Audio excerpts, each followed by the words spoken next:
Hi friends, Sahana form YouTube சேனலை subscribe பண்ண எல்லோருக்கும் நன்றி. மேலும் சப்ஸ்கிரைப் பண்ணாதவங்க சகனா ஃபார்ம் யூடியூப் சேனலை சப்ஸ்கிரைப் பண்ணிக்கோங்க.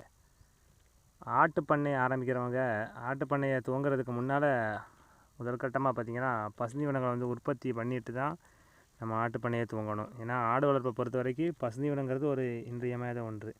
அதனால் நம்ம பண்ணையை துவங்குறதுக்கு ஒரு 3 மாதத்துக்கு முன்னாலே நம்ம பசுந்தீவனங்கள் எல்லாத்தையுமே உற்பத்தி பண்ணால் தான் நம்ம செட்டு வேலையெல்லாம் முடித்து ஆடுகளை வாங்கும்போது நமக்கு தீவனம் மற்ற அறுவடைக்கு தயாராக இருக்கும். அந்த அடிப்படையில் பார்த்திங்கன்னா எந்த தீவனம் பண்ணணுங்கிற இதில் நிறைய வகையான தீவனங்கள் இருக்குது.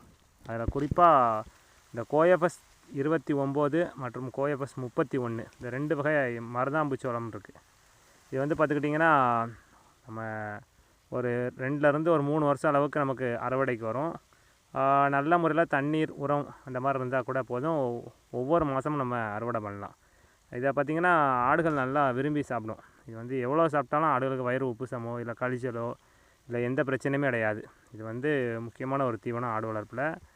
நம்மகிட்ட அதிகமாக தீவனம் இருக்கும் பட்சத்தில் நம்ம இதை அறுத்து காய வச்சு நம்ம ஒரு வர தீவனமாக கூட நம்ம ஆட்டுக்கு போட்டுக்கலாம். அதனால் இதை பண்ணை வைக்கிறவங்க வந்து தீவனம் கோயபஸ் பண்ணுறது.